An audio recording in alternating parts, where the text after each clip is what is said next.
কালকে ভিজিয়ে রেখেছিলাম চিয়া সিড, আর আজ থেকেই ভাবলাম যে আমি চিয়া সিড খাওয়া শুরু করা যায়। আমি আগেও খেতাম, কিন্তু আমার মাঝখানে না শেষ হয়ে গেছিলো, তাই কেনা হয়নি, তাই খাওয়া হয়নি। তাই আজকের থেকে আমি শুরু করলাম। আর আমাদের আজকে বাড়িতে না, আমাদের বাইরেই পুজো আছে। আর আমাদের এই পুজোটা হচ্ছে ভূতেশ্বরী পুজো। সবাই বলে ভূতেশ্বরী পুজোটা কি? ভূতেশ্বরী পুজোটা হচ্ছে, অনেকেই জানো না, ভূতেশ্বরী পুজোটা আমাদেরই এখানেই হয়। এখানে না, আদার্স অন্য জায়গায় হয়, কিন্তু অন্য অন্য নামে হয়। গ্রাম্য দেবতা এই ওই হ্যান ত্যান অনেক নামে হয়। আর আমাদের এই যাদের মাঠ আছে না, মাঠ আছে, অন্য জায়গায় মাঠ আছে, সেই মাঠের উদ্দেশ্যের জন্যই এই পুজোটা করা হয় আমাদের। আর এই আমাদের এই ভূতেশ্বরী ঠাকুর এত জাগ্রত না, মানে এত কাহিনী আছে। সেই ছোটোর থেকে আমরা এই একটা বছর, মানে বছরের একদিনই আমাদের ওই জায়গায় যাওয়া হয়। প্রচুর জাগ্রত, অনেক অনেক কাহিনী আছে, অনেক কাহিনী। আমি কাহিনী তোমাদেরকে বলে আমি শেষ করতে পারবো না, অনেক কাহিনী আছে। যাই হোক, আমরা রেডি টেডি হয়ে যাচ্ছিলাম, যাওয়ার জন্য। মা ওরা মানে সবাই প্রায় চলেই গেছিলো, আমরা লাস্টে যাচ্ছিলাম। ওই যে দূরে দেখছো লোকজন বসে রয়েছে,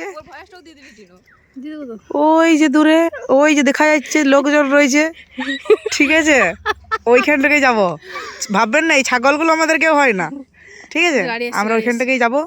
তো দেখতে থাকুন আমরা কেমন করে যাচ্ছি সেই জায়গাকে, আমাদের গন্তব্যস্থলে পৌঁছাই কেমন করে, আমরা আপনাদের সাথে শেয়ার করতে চাইছি, মানে যাচ্ছি আর। রিয়ার কথাগুলো শুনে এত হেসেছি না। যাই হোক, আমরা আর এই যেতে যেতে এই রাস্তাগুলো প্রচণ্ড খারাপ ছিল, ব্রেক করে, আমি কিছুতেই নামতে পারছিলাম না। ধর, ব্রেক দুটো ধর, দুদিকের ব্রেক দুটো ধর। আমি সোজা গেলাম, তুই বেঁকে বেঁকে কেন আসছিস গরু? সাইকেলে দুটো ব্রেক ধর রে, পাগল হোটেল কাটা। যাই হোক, ওদের গাল টাল খাওয়ার পর আমি নেমে গেছিলাম, ওই যে আমরা যাচ্ছি। আর এদিকে আমরা পৌঁছে যাওয়ার পর দেখি দুটো ভেড়া।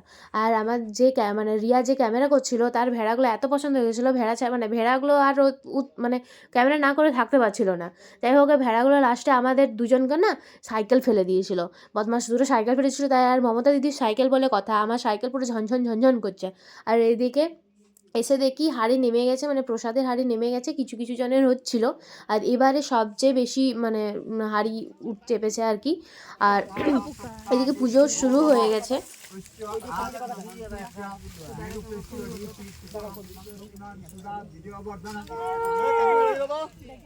পুজো টুজো কমপ্লিট হওয়ার পর এদিকে সবাইকার খেতে বসে গেছে, মানে সবাই নিজের নিজের আর কি জিনিস নিয়ে খেতে বসে গেছে।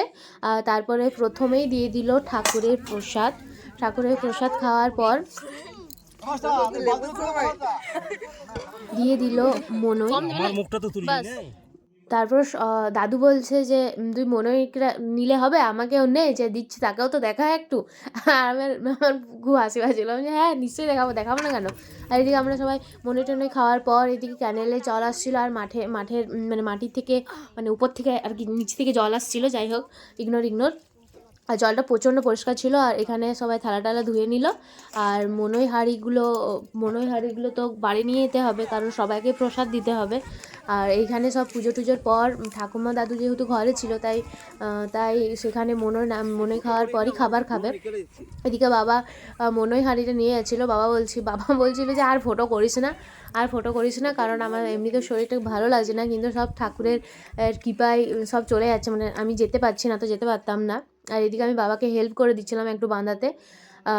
তারপর মানে বাবা বেঁধে নিল, বাবা চলে গেল। তারপরে দেখি এদিকে আমাদের দুজনকার সাইকেলটাই ভেড়া দুটোতে ফেলে দিয়েছে।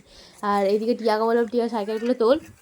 সাইকেলটাকে তোলার পর ওদিকে মা বলছে যে সব জিনিসপত্রগুলো নিয়ে যা, কারণ তোরা তো সাইকেলে যাবে, আমরা হেঁটে হেঁটে যাবো, তার জন্য তোরা সব কিছু নিয়ে যা। তাই আমরা সব নিয়ে নিলাম, অর্ধেক কিছু কিছু নিয়ে নিলাম।